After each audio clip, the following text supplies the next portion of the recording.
Well, good afternoon, colleagues, and welcome to the Ukzn-Echo Outreach platform. I'm Salila Ramklas, and I'm the manager of the Echo program for Ukzn. So this platform is a collaboration amongst the School of Medicine, the KZN Department of Health, Echo India, and the Echo Institute at the University of New Mexico.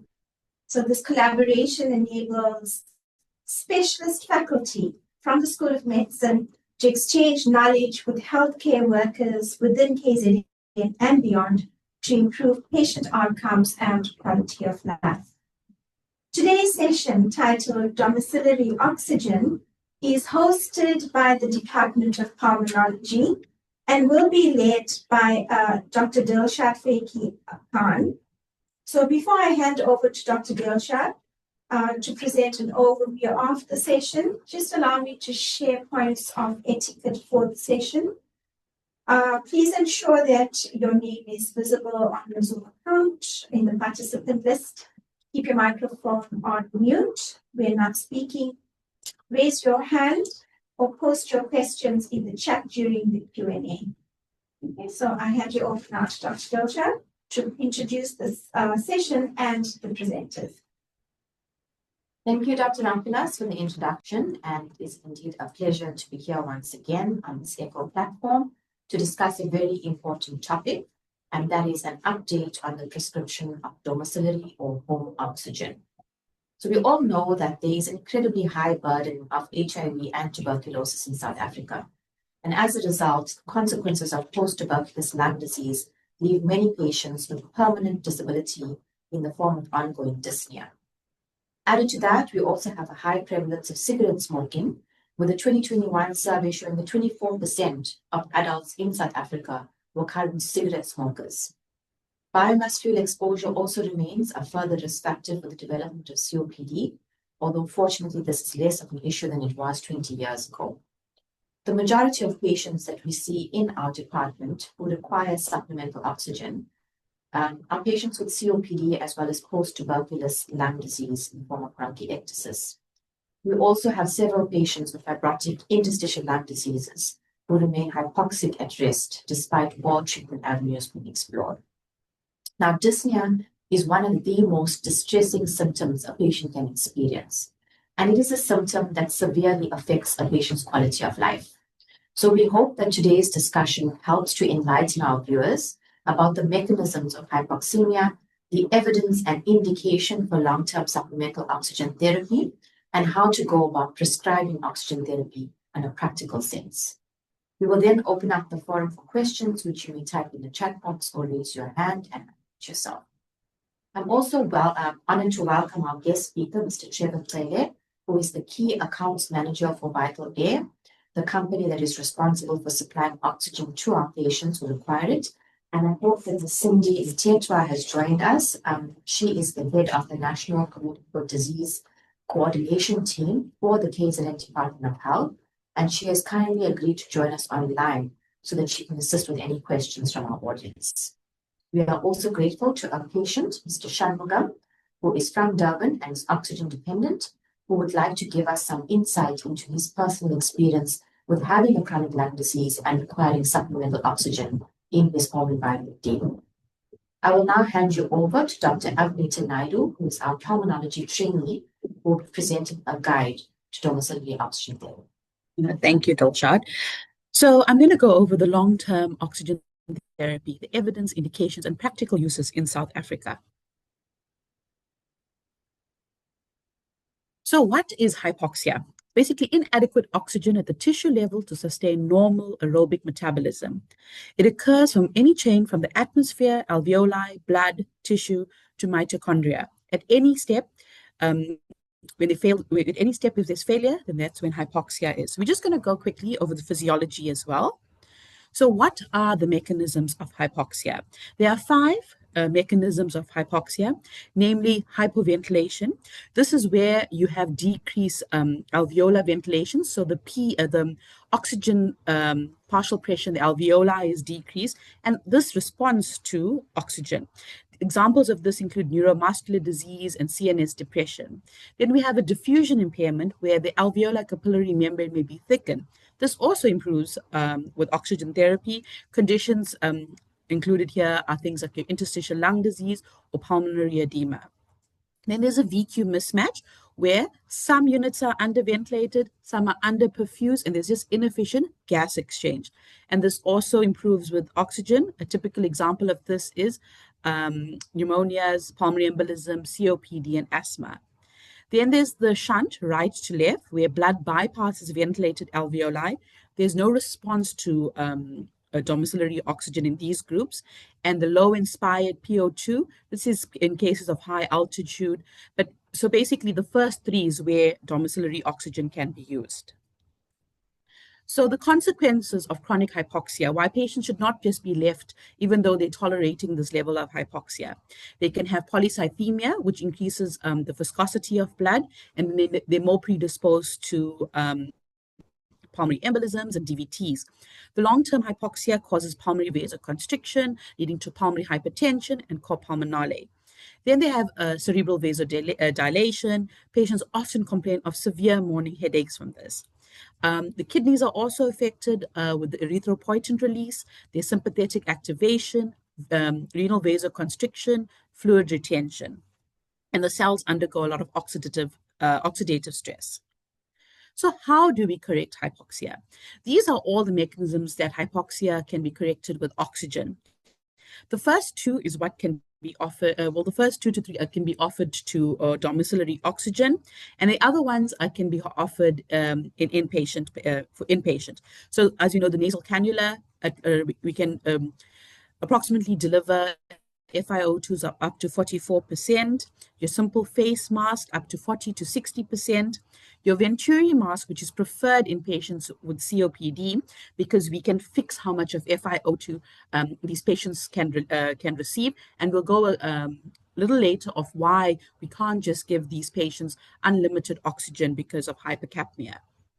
Then you have your non-rebreather, high-flow nasal cannula, your invasive ventilation, and your mechanical ventilation. Not going to go too much, but this is what's used in hospital treatment. So what types of oxygen are used for long-term oxygen therapy? We have oxygen concentrators, compressed gas cylinders, and liquid oxygen systems. So with the oxygen concentrator, it's not actual oxygen tanks. It's a machine where it concentrates your oxygen. It pulls oxygen from the atmosphere. As we know, there's 78% of nitrogen, there's oxygen, 21% of oxygen, and 1% of all the other gases. Then there's a zeolite system that absorbs all the nitrogen, and it's coming in at a fast compression. All the nitrogen is absorbed, and then what the patient is getting is oxygen. Because it's not pure oxygen in a cylinder, we can't give 100%, but we're getting up to 90 to 95%, which is quite good.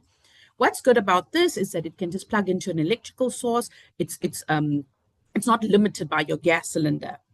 Then we have the compressed gas cylinder. Here you can get 100% of oxygen delivered. The benefit of this is if a patient requires more than 10 liters per minute oxygen at home, these patients can actually get the gas cylinder. The issues with this is that it's limited. Depending on how much of oxygen the patient needs, it can get finished quite quickly, and you know how much of canisters can the patient actually use, and it can be quite heavy. Then we have liquid oxygen systems, which we do not have these, and it's in our state sector.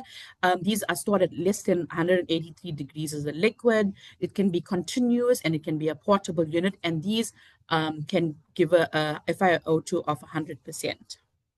Just to mention, we can give our patients, our scholars in the state sector, the portable oxygen concentrator. So these are for children going to school who are on oxygen therapy, that they can just put it on their back so that they're not limited and not going to school just because they require long-term oxygen.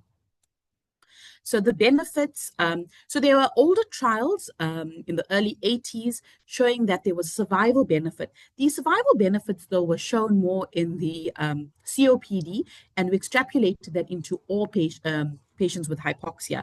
However, this is the AMBOX trial and the LTOT trial that show there's improvement of quality of life in these patients. So who gets domiciliary oxygen? It's reserved for patients with severe hypoxia. And note what the definition of severe hypoxia is. It's a PO2 or PaO2 of less than 55 millimeters of mercury, or SATs less than 88% without any organ involvement, or a PaO2 of 56 to 59, or SATs below 89 with organ involvement, which includes pulmonary hypertension, polycythemia, and right heart failure. There are some guidelines who, if you don't have access to an echo, a simple ECG showing P pulmonale could be enough. So who should get the long-term oxygen therapy when the criteria is met? Any chronic lung condition causing hypoxia at rest. So this includes COPD, interstitial lung disease, cystic fibrosis, the non-CF bronchiectasis, pulmonary hypertension, advanced heart failure, and even lung cancer palliation, which we'll come to later. Contraindication: if a patient smokes, you will not get oxygen. If you have acute hypoxia that is not treated, so if you think that a patient has now a pneumonia and they have high oxygen requirements and you send them home for antibiotics and oxygen, that is not what this is used for. And a relative contraindication will be uncorrected hypercapnia, and we're going to go through that. So respiratory acidosis and hypercapnia. If there's an increase of more than the PaCO2 of more than 1 kilopascal, they may have clinically unstable disease once you start oxygen on these patients. These patients you have to really worry about, because you don't want to cause worsening of the hypercapnia in these patients. So I'm going to go over the mechanisms of hypercapnia in these patients. So first is the hypoxic drive failure. So as you know, ventilation is actually driven by the PaCO2 and not hypoxia. But in these patients who have chronic hypoxia, they generally switch to the opposite, where they're waiting for the oxygen level to be low before the ventilation drive can go. So if you knock off that ventilation drive and you give them 100% of oxygen, you basically blunt the hypoxic drive, you decrease their minute ventilation, and now they actually retain more CO2. You're actually worsening it.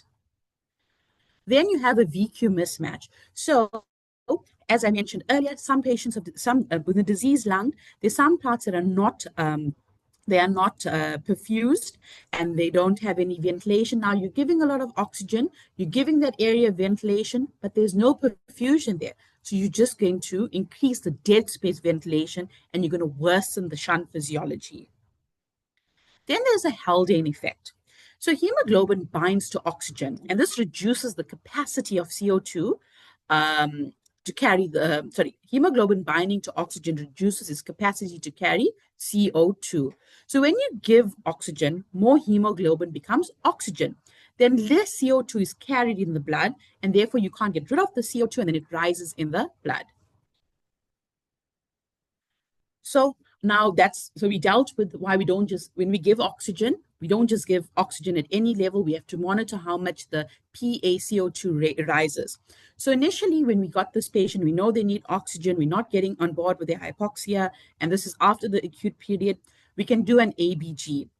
ABG is ideal. It's recommended by the South African and the overseas guidelines. However, in the peripheries, in rural areas, if we don't have access to these ABGs, or it's very difficult to get an arterial blood test, we will allow pulse oximetry. So patients should, as I mentioned, should not be assessed during the acute period. Wait for after 6 to 8 weeks of the exacerbation to confirm that they need long-term oxygen therapy. We should do 2 ABG assessments or pulse oximetry assessments 3 weeks apart. And then also monitor the PCO2 when we do the ABG. So this is the new form. It needs to be rolled out.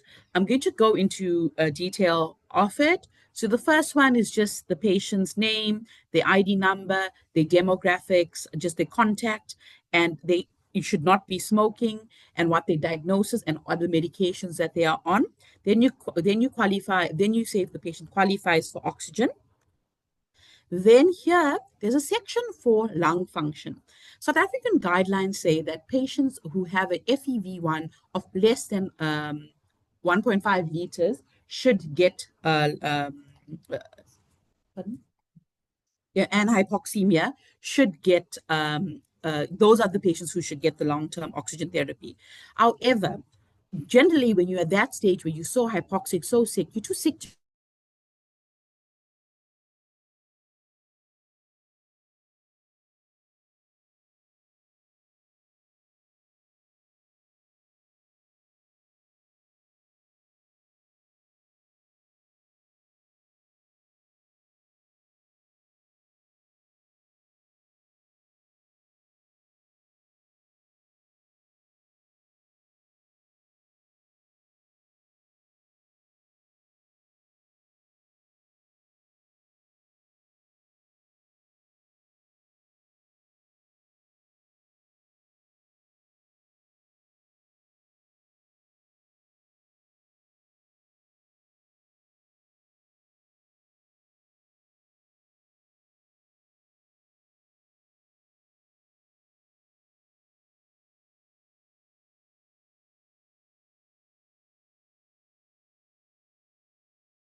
Okay, apologies, we just lost contact.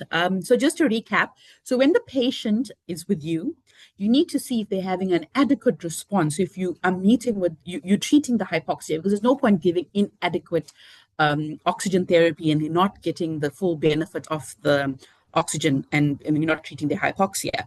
So therefore, you need to count what is the blood gas, what is the liter of minutes that these patients need. Remember, minutes, not hours or days, because this also, if the patient needs 15 liters a minute or 10 liters per minute, this helps Vital Air for one, tell them what the patient needs. Can they get a concentrator or do they need oxygen tanks? If they need oxygen tanks, how many, how many cylinders they need.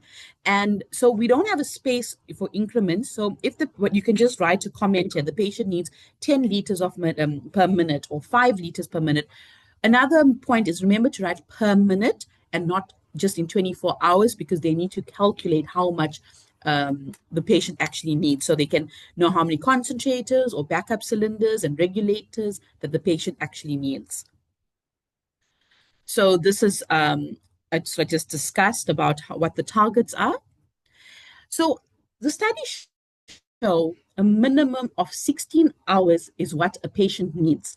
And up to 24 hours is where the most benefit is. So these patients should actually be getting oxygen the whole day. And in patients who aren't hypercapnic, they should if they're like on 3 liters per minute oxygen during the day, they should actually go to one higher than that. So 4 liters when they're sleeping. But these are for the non-hypercapnic patients.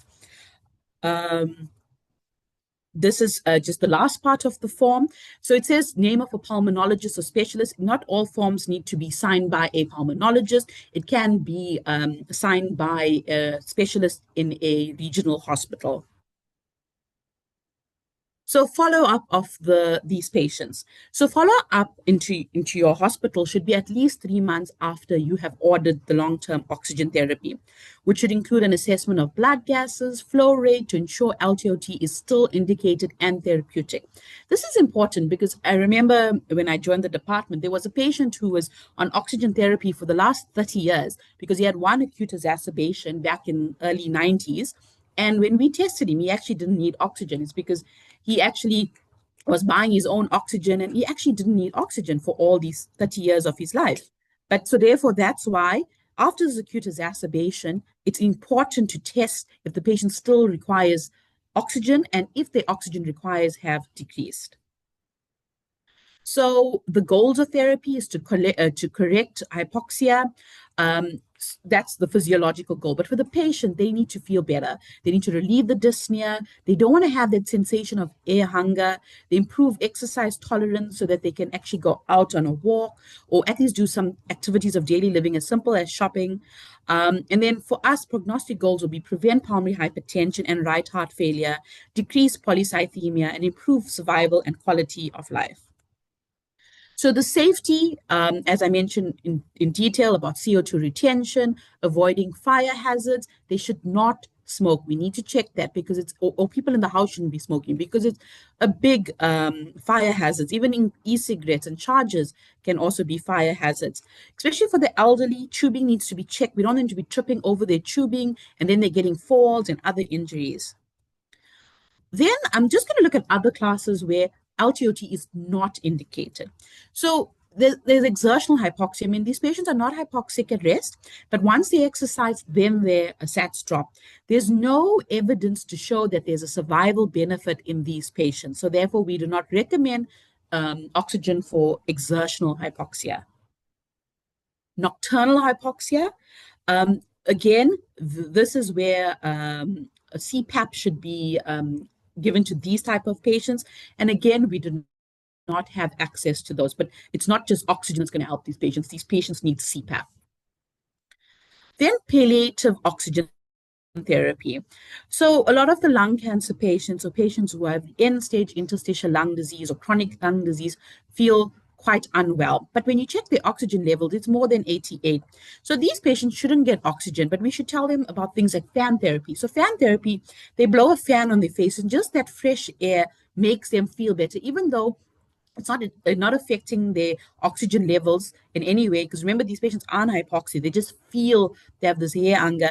The fan actually helps them feel a bit better. Then there's short burst oxygen therapy. Post-COVID, there was a lot of patients who had access to oxygen canisters, and they just sometimes just take short burst oxygen therapy for 10 to 20 minutes, and they think it helps. There's shown no evidence that this helps, and we don't supply oxygen for these patients. So the key takeaways are: long-term oxygen therapy improves survival only in severe rexing hypoxia with organ involvement. Moderate hypoxia, which the cases that we discussed just now, it's just symptom-directed. There's no survival benefit. Exertional and nocturnal desaturation, it's just relief, but it's no survival. Acute illness, if it started acutely, please reassess within 6 to 8 weeks to see if the patient still needs it or if their requirements have increased or decreased. Monitor SATs, PaO2, PCO2, and titrate carefully, and monitor for hypercapnia. Thank you. Thank you very much, Agneta. It was quite a comprehensive presentation, and I hope that the audience has taken all the points that you made. Now, please invite Mr. Tsheletsele to join us. So, as I mentioned, Mr. Tsheletsele is the key accounts manager for the state sector for Vital Air. And Mr. Tsheletsele, would you like to make any comments or invite your guest patient to speak, or would you like to play a recorded message from your patient? Yes, I'm not sure if Mr. Shanmugam is online. He is. Mr. Shanmugam, would you like to present? Or I think let's play your video, and then maybe you can do the question and answer session afterwards.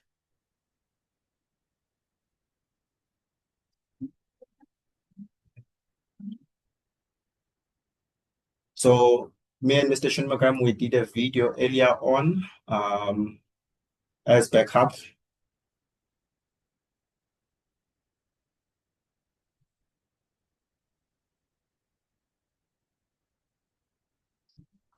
Yeah.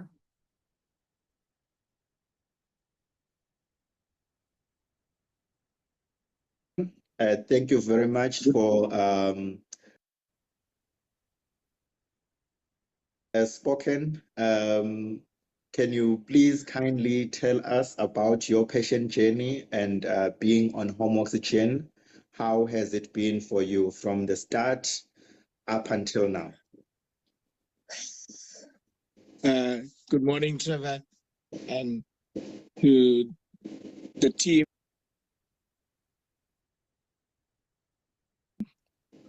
My name is Dean Shanmugam, residing in Durban, and I was tested positive in July 2021.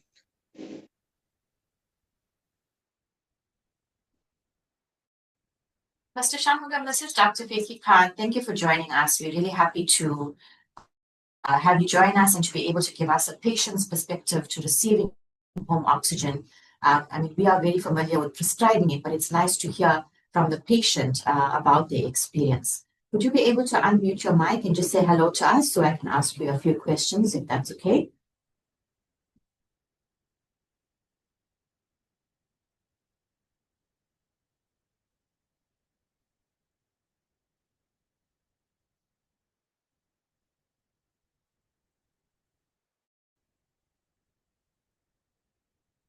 Mr. Shanmugam, can you hear us? Is it Dean Shanmugam? Yes, Dean. Can we unmute him here from here? Ask to unmute me. Okay. Whilst we're waiting for Mr. Shanmugam, let me start some Q&A to get the ball rolling. I don't see any questions in the chat. So I have a few questions for Mr. Tsheletsele. I'm putting you on the hot spot. I hope you don't mind.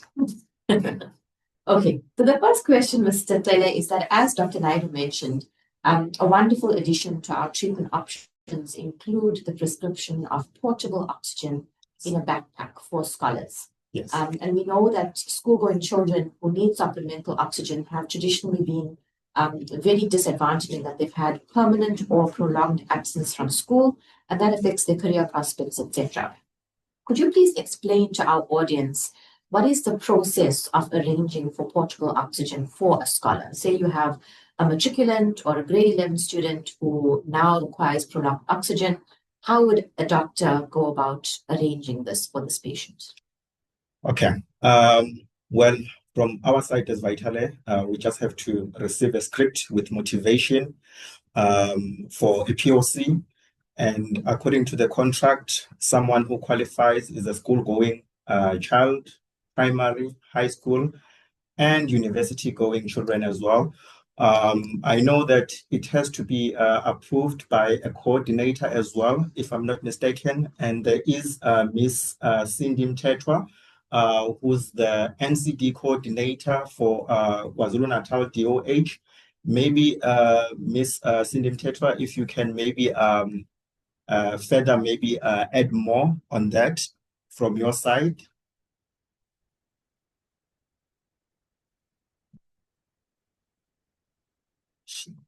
Ms. Mtetwa, can you hear us? Can you unmute yourself? Okay, so you. So basically, on Hello? Yes. Ms. Mtetwa, you Can you hear me? Yes, Yes. you can. Good afternoon, colleagues. Thanks, Prof, for the presentation. I'm a provincial manager for the home-based oxygen therapy, as it has been said. And I want to input on the form that was displayed and analyzed and indicated. Yes, is not only that the patient must be seen by a pulmonologist. Yes, initially 10 years ago it was like that, but because of COVID-19, it has indicated that there are a lot of patients that will have lung issues. As long as the prescriber, it can be a medical manager or a doctor, especially in our district hospital where we don't have family physician. So they are also allowed to prescribe for this patient, but also to indicate, as the doctor has said, that there was a patient that was on oxygen for 30 years. It is also indicated from the contract that a patient needs to be reviewed by the doctor annually, so that then there is no need to continue with oxygen when the patient can now be able to breathe on his or her own.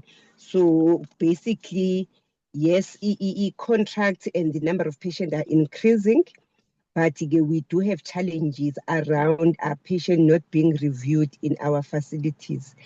But everything that was discussed and presented is relevant in terms of prescribing, but also with the school-going children or even university students.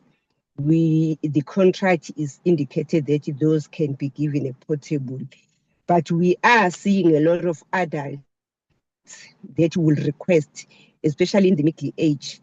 So we are waiting for a new contract so that maybe we can also lobby for those that are in need and are still working to have a portable, because it does indicate that, as I've said, due to COVID, not everyone that will be on oxygen, it does not need daily activities or working. It has now affected people that can still go to work.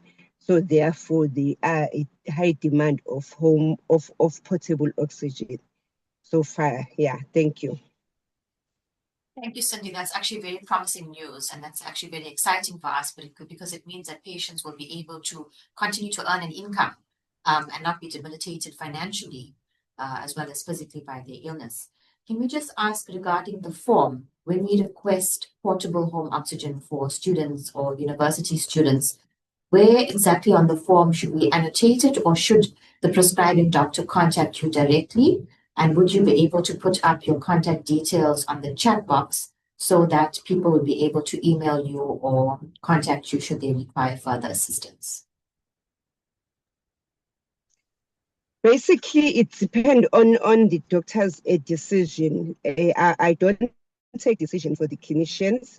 This form is editable, so they normally the portable. Remember, we have two forms. There's one that talk to peds that will be actually be allowing for portable oxygen.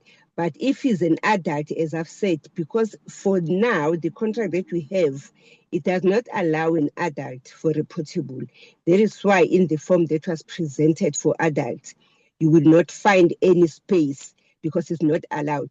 But there is a recommendation that if a person was in high school, has been on the portable, will adapt the form, the adult form, and put a portable oxygen on it. Is really adaptable according to the doctor. Thank you. Much, I really appreciate it. Okay, and next question, Mr. Tele. Can you give us an idea of, we prescribe the home oxygen, it gets delivered to the patient's house. What kind of support do patients on domiciliary oxygen receive at home? Okay, so from our side as Vitale, once a doctor prescribes, so we receive the scripts from our authorization team, then the job is delegated to a nurse in that particular area for them to deliver the home oxygen. On the first visit, the nurse is supposed to be educating, be it the patient, if the patient is already discharged, educate the next of kin and family members on how to use a concentrator and a cylinder as well. So what we will normally give is one concentrator and one backup cylinder. That is a 10-liter backup cylinder in a case of load shedding and load reduction. Then our nurse is going to be visiting this patient 3 times for the first quarter. So it's once a month for the first quarter. Afterwards, it will be just 1 quarter. So on each and every visit, our nurse is going to be taking vital signs and also writing feedback on the compliance report that is usually shared in quarterly meetings on a monthly basis. But we also have My Patient website that doctors can be enrolled on if they are interested in tracking the management of their own patients. And in there, a doctor can actually be able to see that these are the vitals of my patient, this is the feedback from the nurse. And then if they feel that they need to bring the patient in for reassessment based on the report, then they can do so. Thank you. And how do we access that website? Can we post it up on the chat for people to see? So usually you will just send your email address and your names, and then we will just register you, and you'll mention your institution that you are in, so that you can just be able to just see only the patients that are from your institution. So that is what we will normally do. Okay, and what email address is that? Okay, so you'll just give me your email address, or you can send that to me, then I will actually request for the doctors to be enrolled. So my email address is Trevor, Trevor. It's more like a French Trevor. It's not your normal one. Trevor, O-U-R, doctor. Okay, so Dot Tele, CEFE@airliquid.com. Okay, so Dr. Naidu is going to put it up on the chat, and Trevor is going to help her with that. I see Mr. Airliquid is unmuted. Yes, Mr. with an can you E. hear me?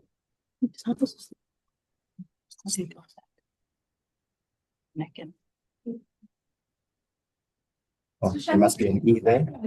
An E, yes. You can speak, sir, so we can see if you can hear us. Yes. Okay, whilst we're waiting to hear from Mr. Shanmugam, I have more questions. Okay, so Mr. Tele, I'm not sure if everyone on the audience is aware that we are able to prescribe up to 10 liters of oxygen, 10 liters per minute of oxygen to patients in the home setting. traditionally we were told, or we were thought that we could only prescribe nasal prong oxygen at a maximum rate of 5 liters per minute. And that is the standard concentrator's maximum ability, to my knowledge. There are 10-liter concentrators available that we are able to prescribe.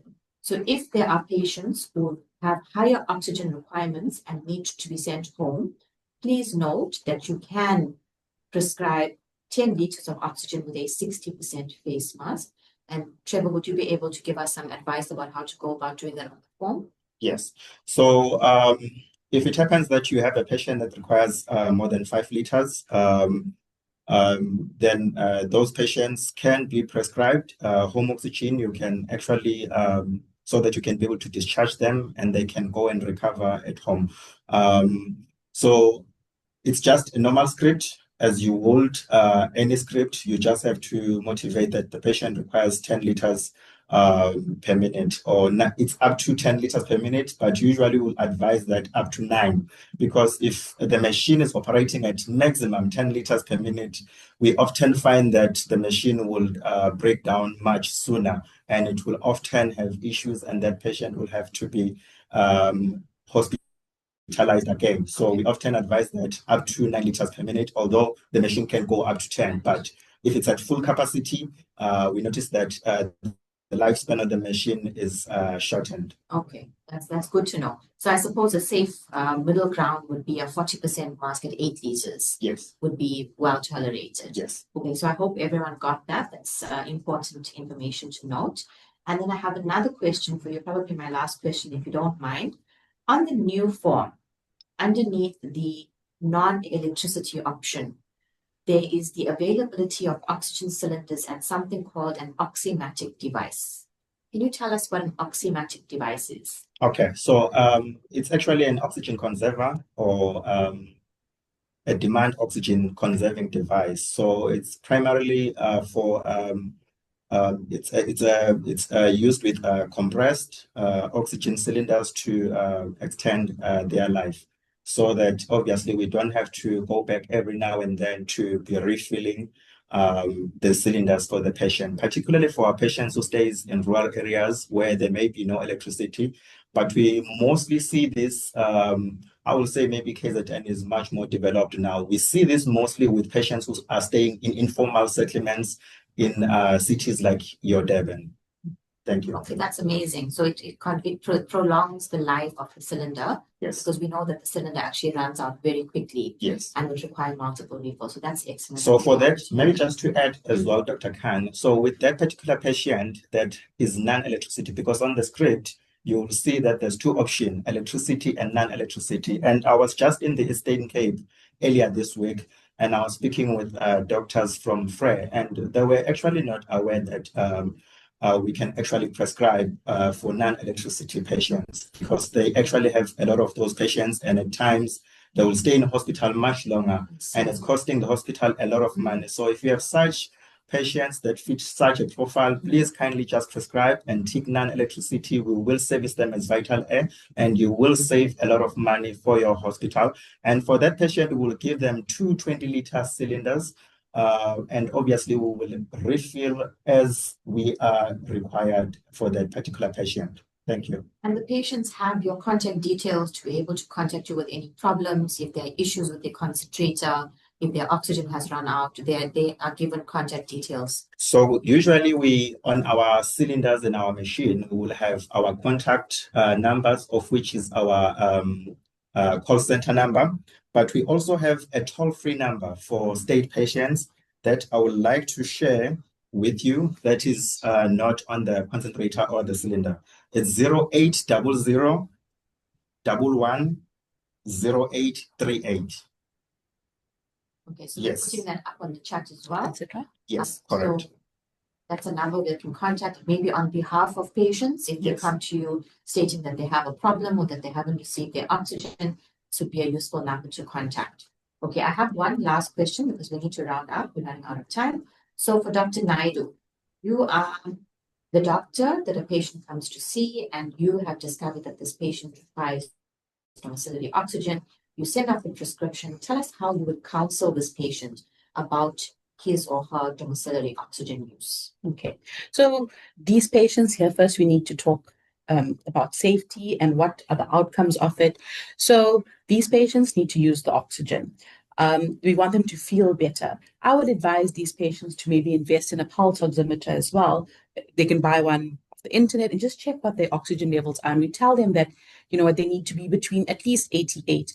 But if they feel that they have any level of worsening discomfort, if they've gotten a lot more short of breath, they can't just increase their level of oxygen. You need to seek medical help because perhaps they're having an acute exacerbation.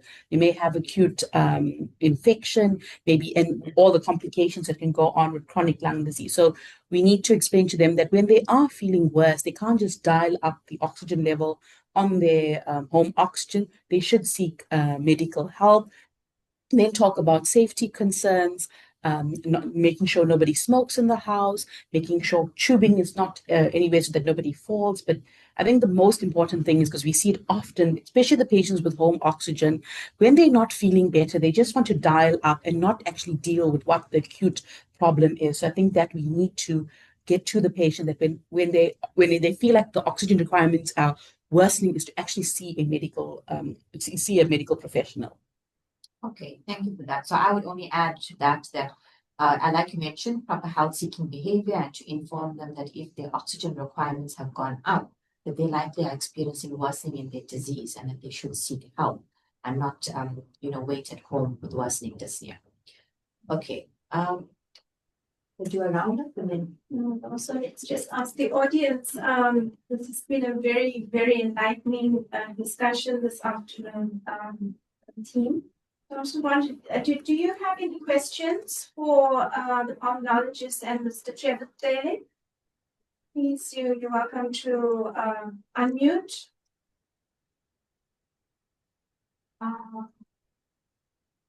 And take this opportunity. Or if you'd like to type a question in the chat. So I have a question. Hi, Mr. Twele. Oh, there we go. Hi, Go just ahead. a quick question. Yes, just a quick question.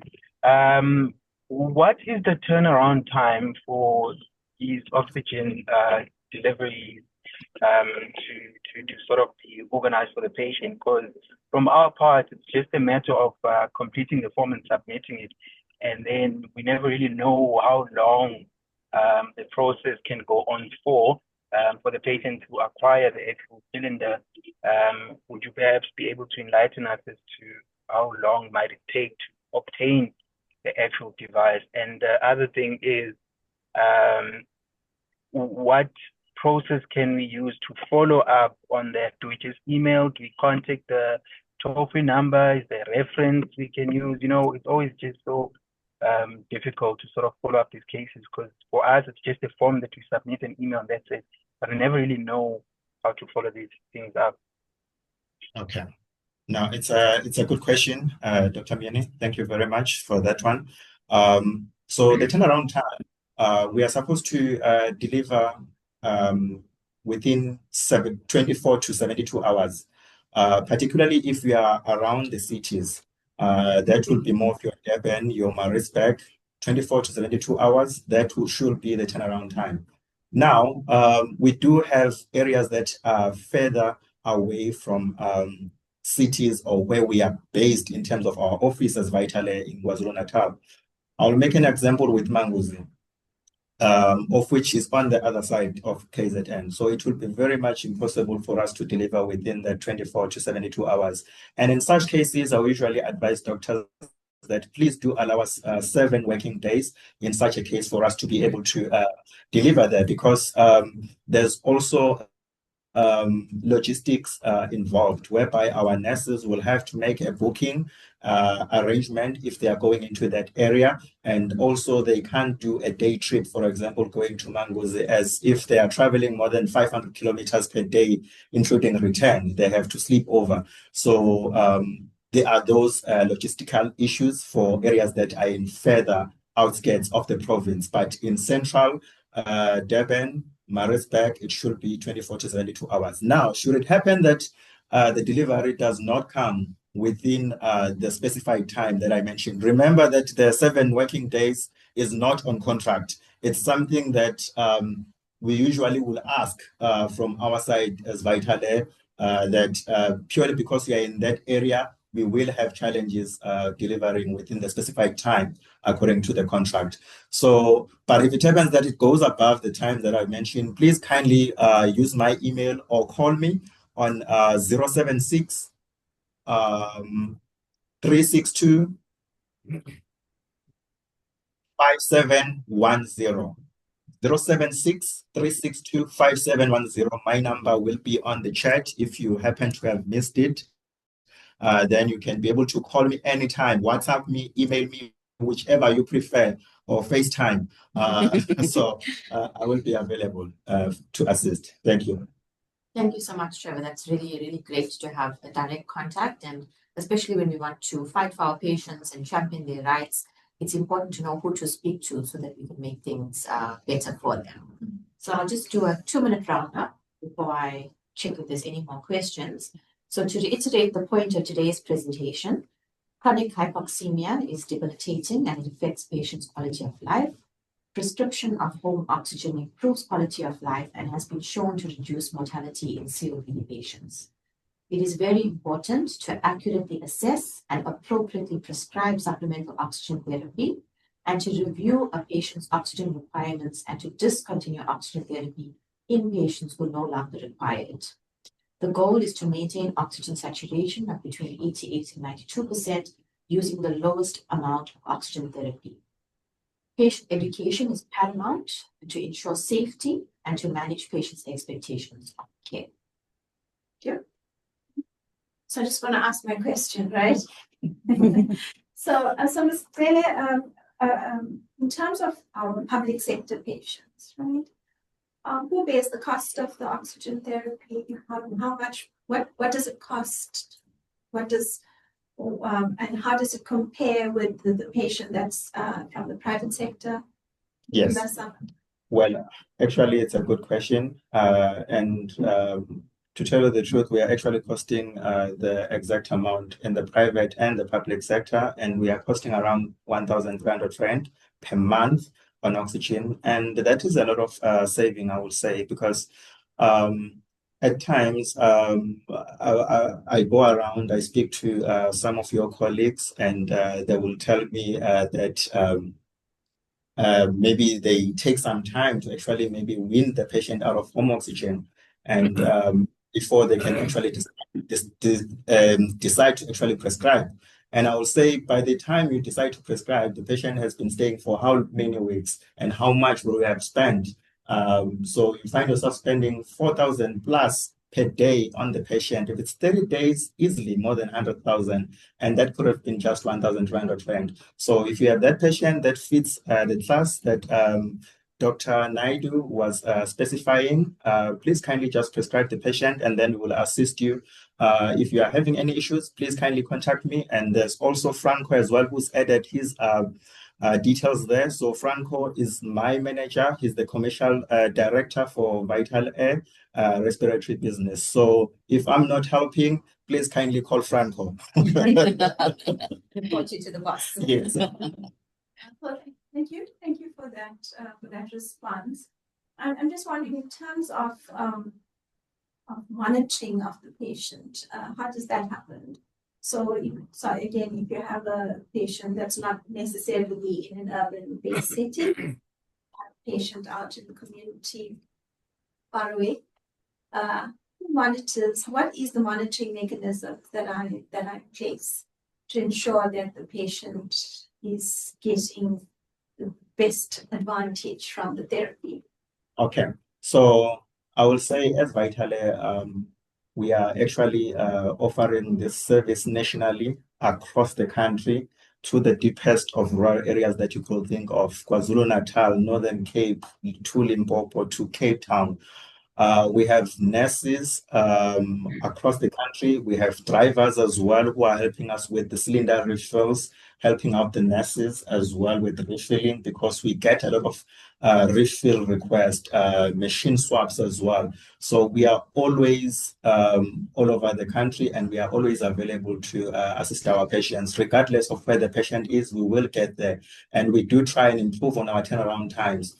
For a refill, for example, it's supposed to be within 24 hours that we are actually refilling for that particular patient. And we do also educate patients as well on how to properly utilize their backup cylinders, particularly patients that are in further areas. For example, you'll find that a patient that is in is not going to be having one 10-liter cylinder as per contract. Those ones will give two 20-liter cylinders so that it actually lasts them much longer. I will advise them, once you finish that one 20-liter, please kindly call us. Then the driver will start preparing their trip to actually go to Manguzi. And if it happens that their cylinder is empty and the machine maybe is having problems, for example, and for a patient that is in further outskirts of the province, we definitely advise them to go to the nearest hospital immediately if we can't get reach of them, so that they can actually be put on oxygen in hospital up until we can be able to come in, do a machine swap, and refill the cylinders in such cases. But for those that are close to the cities, we do offer 24-hour emergency. So we can be given a call at night, be it a patient, because we usually have nurses who are on standby. If a patient needs maybe a cylinder refill, let's say, for example, this is a patient that is on 24-hour script. This particular patient happens to have load reduction in the area, so the machine is not working, their cylinder is almost out. Then in such a case, that may be an emergency whereby we can be called after hours and be able to go and refill for that particular patient. Or it's a weekend, then we can go and do that particular refill. So, but remember, there are exceptions, as I did mention, particularly if the patient is way further outside, then unfortunately we do advise the patient to go to the nearest health facility. Thank you. Thank you, Ms. Zena. That's very valuable information. I think, when we think about oxygen, it does need a particular dosage, and we have to, that's the element of monitoring that I was also looking for, to ensure that, the patients are aware of the dosage throughout. So that's great to know that your nurses provide that service. Yes. Okay. Maybe the one last question I have is, within the rural communities, and I think it's better structured out in the rural communities. It's another cadre of health of staff, and these are your community health care workers. Yes. Have you thought of sort of sharing information with community health care workers on advising patients on how to actually, use these cylinders in the event that your service team is not available? Yes. It's a very good question. So this is something that I was actually just in the Eastern Cape having a discussion on not so long ago as well. I was in Amajuba with the district and Amadadeni Hospital discussing the exact same thing across the country. So ideally, patient care is a dual responsibility, because one thing I've noticed is that at times when I go to different areas, it seems like patient care for LT patients, it's a vital responsibility. So from public sector or DOH side, there needs to be those who are actually visiting the patient, be it community healthcare workers, warbot, or nurses who are going into field, or doctors going into field. I will make an example with the city of Tshwane. The city of Tshwane have nurses going into field to visit the patient. They have a doctor as well looking after LT patients. They have warbot members and community healthcare workers that are also visiting patients, and they are all working together. And if there's anything that they do find, they communicate with us. This patient, Trevor, requires an oxygen cylinder refill when I went there. This one's machine is having a problem, and they haven't contacted you. And it helps us a lot because it improves on our communication. Another example I can make is I was in Northwest, one of the hospital. When I'm there, one of the patient is sitting on hospital for a month, just requiring an oxygen cylinder refill. When I'm there meeting with the doctors, we are having a discussion. They're like, Trevor, but we have a patient sitting in hospital for the whole month. We go up, we speak with the patient, and I ask questions. Who actually admitted the patient? Who actually called Vital Air to actually request for a cylinder refill? Because on my side, when I'm checking on my system, there's no cylinder refill request. And if you call Vital Air, you can actually request for a reference number. And that can actually help you so that we can go back to the call and trace who actually received that call and why did they not log that, because they are supposed to log. So there's nothing on my system. And I find that the patient actually, when they came in, no doctor also called Vital Air to actually follow up. So the patient is just sitting there the whole month. I was there, I called the call center, and then we logged the job. And at 5 p.m., that was delivered, and I was there by 12. So within a day, it was delivered, and then the patient was discharged. So that is just a typical example of a patient staying in hospital when there's actually no need. Rather call Vital Air, check, has this patient loaded a cylinder refill request? And also, I asked the patient, do you not have electricity at home? Because you also have a concentrator. No, I do have electricity, but then why are you here? So it's important to ask the right questions to the patient before you can actually admit. To add one point to that, the point is that you are increasing a patient's risk of acquiring nosocomial infection and altering the course of their disease by admitting them for prolonged periods unnecessarily. Clearly, absolutely. And I think you make a good point. I think it's probably important for you now to maybe share this information widely with the broader healthcare team at community-based level, so that, because there's only one of you and you can't always be all over the place identifying and putting out fires. So your community healthcare workers is a very important cadre of healthcare staff. Dr. Ramklas, if I may add, so we usually will have quarterly meetings with different provinces, also KZN as well. We've also volunteered our services as Vital Air to train the WARBOT teams or the community healthcare workers team. But obviously, it's a matter of communication with different districts. I've already engaged with some to actually arrange for us to actually come in and have such trainings. And I was at Amachuba last week, this week earlier, and it's something that was discussed and something that we should be doing very, very soon. They should be giving me a date. So it's something that we are looking to implement across different districts so as to actually assist us with managing this group of patients. Thank you. Wonderful. Thank you so much. All right, so audience, do you have any further questions before we close the session, and whilst you're still there, can you please just click on the link that says iecho.org feedback, and then we would really like to get your reflections on the session. It will help us to improve our next offering. So do you have any other questions before we close the session? Anyone? No. All right, so then it gives me the greatest pleasure to say thank you, and to say thank you again to Dr. Naidu for a really comprehensive presentation, and Dr. Dilshad Faki Khan for facilitating the session so beautifully. We are really glad to have met Mr. Trevor Taylor today from Vital Air, and thank you to all of you for making the time to join us on the session. I'd like to thank ECHO India for the support, and Professor Glover, the previous Dean of the School of Clinical Medicine, for actually creating this platform so that we can reach you out in an online space. The College of Health Sciences IT support, the School of Medicine Administration, and I will ask that you look out for our next ad, which will be a continuation of the session from the Department of Pulmonology. So with that, thank you and goodbye. Thank you, everyone. Goodbye.